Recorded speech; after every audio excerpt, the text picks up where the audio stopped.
سارے زمانے، سارے مہینے، سارے دن سب اللہ تعالیٰ کے بنائے ہوئے ہیں۔ رمضان میں بھی سورج طلوع ہوتا ہے اور غروب ہوتا ہے، اور رمضان کے بعد اور اس سے پہلے بھی طلوع غروب ہوتا ہے۔ دن کی نوعیت میں، اس کی ماہیت میں کوئی فرق نہیں ہوتا، وہی دن ہے۔ لیکن جب اللہ تبارک و تعالیٰ کسی زمانے کو اپنی طرف نسبت عطا فرما دیتا ہے، یہ ہمارا مہینہ ہے، یہ ہمارا دن ہے، تو اس کے معنی کیا ہے کہ اس دن میں اللہ جل جلالہ کی خاص رحمت بندوں کی طرف متوجہ ہوتی ہے، اور دنوں میں بھی نیکیوں کا ثواب ہوتا ہے اور گناہوں کا گناہ ہوتا ہے۔ لیکن جو ایام اللہ تبارک و تعالیٰ نے اپنے فضل و کرم سے مقدس قرار دے دیے ہیں، جن میں رمضان سر فہرست ہے، تو ان دنوں میں اللہ تعالیٰ کی رحمت کی گھٹائیں جھوم جھوم کر برستی ہیں، اور معمولی عمل کے اوپر بڑا اجر و ثواب عطا فرمایا جاتا ہے۔ اب یہ بتاؤ کہ ایک فرض نماز، حدیث میں فرمایا گیا کہ اگر کوئی شخص ایک فریضہ ادا کرے تو 70 گنا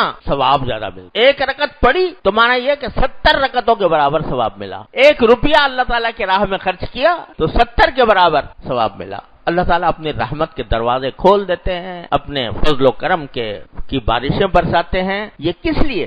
یہ اس لیے کہ ہم جیسے نادان جو سال کے 11 مہینے میں اپنی دنیاوی مصروفیات میں اتنے مگن رہتے ہیں کہ آخرت کی طرف توجہ ہماری کمزور پڑ جاتی ہے۔ اللہ تبارک و تعالیٰ نے چونکہ دیکھو انسان کو پیدا تو کیا تھا عبادت کے لیے، ما خلقت الجن والانس الا لیعبدون، میں نے جنات اور انسانوں کو صرف اور صرف اپنی عبادت کے لیے پیدا کیا۔ پیدا تو اس کام کے لیے کیا تھا، لیکن ساتھ میں اجازت بھی دے دی، چلو تجارت کر لو، چلو ملازمت کر لو، چلو کھانے کمانے کا بندوبست کر لو، چلو روزگار تلاش کر لو، چلو بیوی بچوں کے ساتھ خوش طبعی کر لو۔ یہ سب کام اللہ تعالیٰ نے جائز قرار دے دی۔ اب کیا ہوا کہ جب ہم ان کاموں میں لگے تو ان کاموں نے ہمیں اپنی طرف کھینچ لیا۔ اب دن رات جو دماغ پر دھن سوار ہے وہ اسی دنیاوی کاموں کی ہے۔ میری تجارت کس طرح بڑھ جائے، میرے پاس پیسے کس طرح زیادہ آ جائیں، میں کس طرح لوگوں کے اندر شہرت حاصل کر لوں، میں کس طرح کوئی منصب اقتدار کا حاصل کر لوں، میں روپے پیسے کس طرح اپنے بڑھا لوں۔ دن رات اسی فکر میں انسان سرگرداں ہے۔ نماز بھی پڑھ لی، چلو الحمدللہ اللہ کا شکر ہے پڑھ لی، لیکن نماز میں بھی دماغ میں وہی خیالات چکر لگا رہے ہیں، جن مشغلوں میں ہم مصروف ہیں انہی کے خیالات بھی آ رہے ہیں۔ صبح عقد نماز چوں بندم چہ خورد بامداد فرزندم، وہ شاعر نے کہا کہ جب صبح کو میں نماز پڑھنے کے لیے کھڑا ہوا، نیت باندھی، تو دماغ میں خیال یہ آ رہا ہے کہ صبح کو میرا بیٹا کیا کھائے گا اور اپنی بیوی بچوں کو کیا کھلاؤں گا، وہی خیالات آ رہے ہیں۔ تو نتیجہ کیا ہوا کہ ان دنیاوی مصروفیات نے غالب آ کر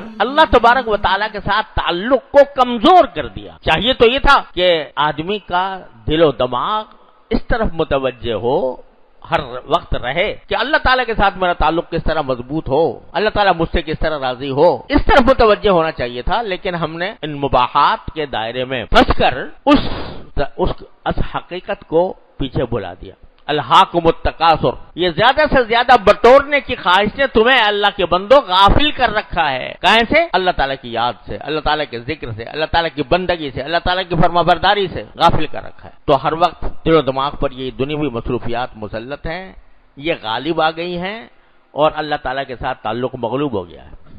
رسول کریم صلی اللہ علیہ وسلم نے دعا یہ مانگی تھی اور ہمیں بھی سکھائی تھی، اللہ تعالیٰ اس پر عمل کی توفیق عطا فرمائے کہ اللہم اجعل وساوس قلبی خشیتک و ذکرک، اللہ ہمارے دل میں جو خیالات آئیں وہ آپ کی خشیت کے آئیں اور آپ کی یاد کے آئیں۔ واجعل ہمتی وہوایا فیما تحب و ترضی، ارے اللہ ہمارے خیالات اور ہماری خواہشات ان چیزوں پر کے متعلق ہوں جن کو آپ پسند کرتے ہوں، جس سے آپ راضی ہوتے ہوں، ان کے خیالات آئیں، یعنی بجائے اس کے کہ یہ خیال آئے کہ اگر زیادہ میں پیسے جمع کر لوں تو میں کتنا مزہ آئے گا، کتنی لذت آئے گی، کتنا اس سے فائدہ ہوگا، دماغ میں یہ خیالات آئیں کہ اگر میں یہ عبادت کر لوں تو اللہ تعالیٰ کے ہاں جنت ملے گی، جنت کے اندر یہ نعمتیں ہوں گی، اللہ تعالیٰ کی رضا حاصل ہوگی، اور اللہ تعالیٰ کی رضا کے نتیجے میں ساری اخروی زندگی، دائمی زندگی خوشگوار ہوگی۔ اللہم اجعل وساوس قلبی خشیتک و ذکرک واجعل ہمتی وہوایا فیما تحب و ترضی، میرے خیالات اور میری خواہشیں ان چیزوں کی طرف متوجہ فرما دیجئے کہ جس سے آپ خوش ہوں اور جو آپ کی جن سے آپ کو محبت ہے، ما تحب و ترضی، ہونا تو یہ چاہیے تھا نا۔